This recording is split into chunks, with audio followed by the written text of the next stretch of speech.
Hello friends, मैं पुंखरी आचार्य। आज मैं आप लोगों को बता रही हूँ कि अब की बार नवरात्रि में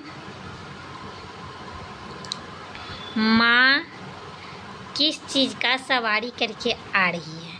ठीक है, तो माँ अब की बार हाथी पर आ रही है। आप समझ रहे हैं, हाथी पर आ रही हैं। लेकिन ये हाथी पर आना कुछ राशि वालों के लिए वरदान साबित होने वाला है। वही मैं बताऊंगी आप लोगों को कि ये कौन सी राशि है जो खुशनसीब हैं, जो माँ की इतनी आशीर्वाद पाएंगी। बहुत ही दुर्लभ और सटीक संयोग बना है। बात समझ रहे हैं। और इन शुभ अवसरों पर आप लोगों को चाहिए कि माँ की दिव्य और भव्य तरीके से माँ के तैयारी और आगमन का इंतज़ार करें, क्योंकि कहा जाता है दिल से पुकारे हुए चीज़ों को माँ बहुत जल्दी स्वीकारती है और बहुत जल्दी प्रसन्न होती हैं।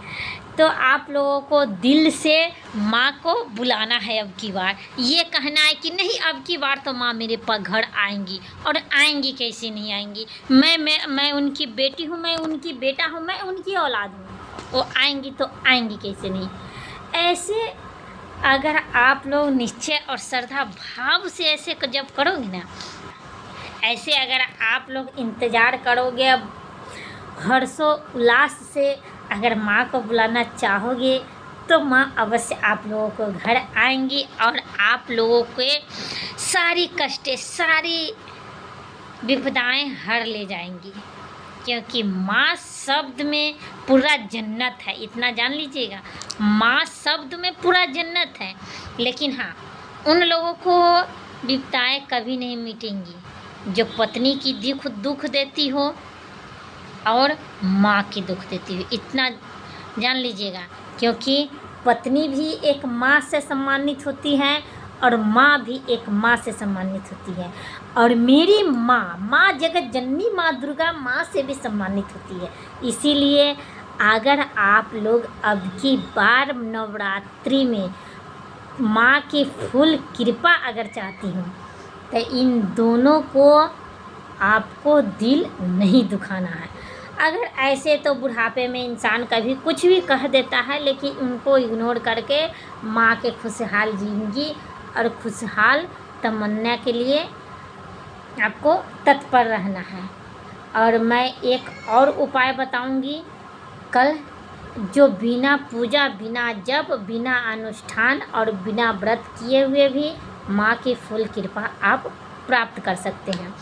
तो मैं बता रही थी कि राशि वालों के लिए कि वो कौन सा खुशनसीब राशियां हैं जो माँ की दिव्य कृपा प्राप्त करेंगी। तो मैं बिना समय गंवाए हुए आप लोगों को बता रही हूँ कि माँ हाथी पर आ रही हैं और वृश्चिक राशि वालों के लिए वरदान साबित होने वाला है। उनके वो हर चीज़ मिलेंगे जो अभी तक उसने कभी माइंड में सोचा भी नहीं होगा। और माँ उनके ऊपर इतना प्रसन्न है, इतना खुश है कि कल्पना नहीं की जा सकती है। लेकिन हाँ, उनको एक चीज़ की आवश्यकता है, उनको एक चीज़ से सतर्कता रहना पड़ेगा।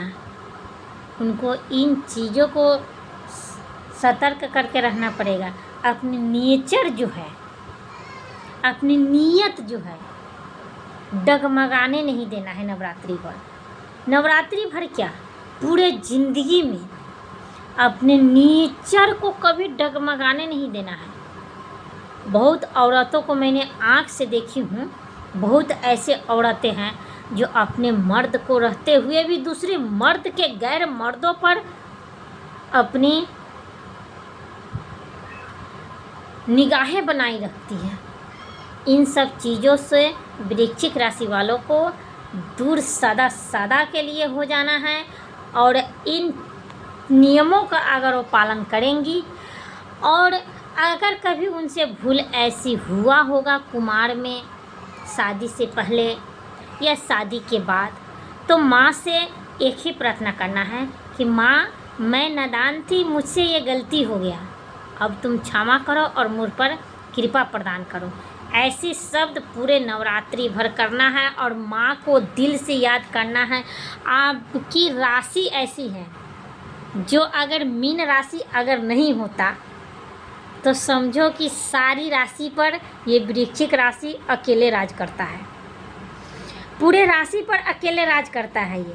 लेकिन वृश्चिक राशि वालों के कुछ नियतें ऐसी रहती है ना कि मेरे मुंह से, मेरे शब्द से अच्छा नहीं लग रहा है, इसीलिए मैं नहीं कह रही हूँ। उन नियतों और नेचरों को अगर सुधार लिए तो खैर उनके जैसे इस ब्रह्मांड में कोई नहीं हो सकता है, इतना गारंटी है, निश्चित है इस चीज़ को। इसीलिए वृश्चिक राशि वाले सावधान हो जाएं और खुशखबरी ढोल नगाड़े और बतासे सारे मोहल्ले में बंटवाओ, क्योंकि माँ की पूर्ण दृष्टि आप पर पड़ रही है और आप पर पूर्ण फल से आश्रित हैं और आपको ऐसा दिव्य आशीर्वाद देकर जाएंगी माँ कि आप सोच भी नहीं सकोगे। अगर विश्वास नहीं होगा तो मेरे बातों को इंतज़ार करके देख लेना कि माँ जाते जाते तुम्हारे ऊपर दिव्य आशीर्वाद बरसा के जाएंगी, ये निश्चित है। आप माँ के फुल तैयारी करो और माँ के कदमों में हमेशा समर्पित रहो। हाँ, एक और मैं बात बताऊंगी, अगर आप लोग व्रत नहीं कर पा रहे हो, अगर आप लोग पूजा नहीं कर पा रहे हो, अगर आप लोग माँ की कलश स्थापना नहीं कर पा रहे हो, घट स्थापना नहीं कर पा रहे हो, अपने घर में कोई ऐसी जो शक्तियाँ हैं जो आप उनसे दूर भागते रहते हो, आपका मन भटकता रहता है, कभी पूजे पर बैठते हो तो मन तुम्हारा विचलित हो जाता है, मन तुम्हारा घबराने लगता है, कभी किसी चीज़ का डर बना रहता है, इन सब चीज़ों को, परेशानियों को दूर करने के लिए अब की नवरात्रि में आपको कन्या भोज करवाना अति आवश्यक है और आप करवाइएगा यथाशक्ति हो। अगर आपके पास पैसा नहीं है, बस एक सेब दे करके माँ कन्या को भोज खिलाओ, लेकिन श्रद्धा से खिलाओ।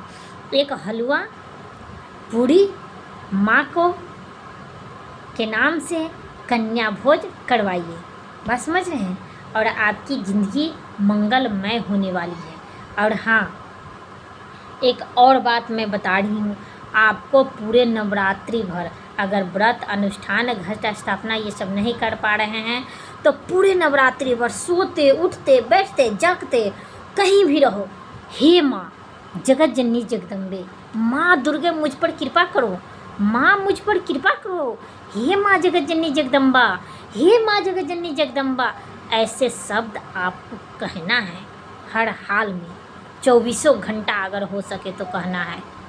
देखिएगा अब की बार दिव्य आशीर्वाद माँ आपको देकर जाएगी। जय माता दी।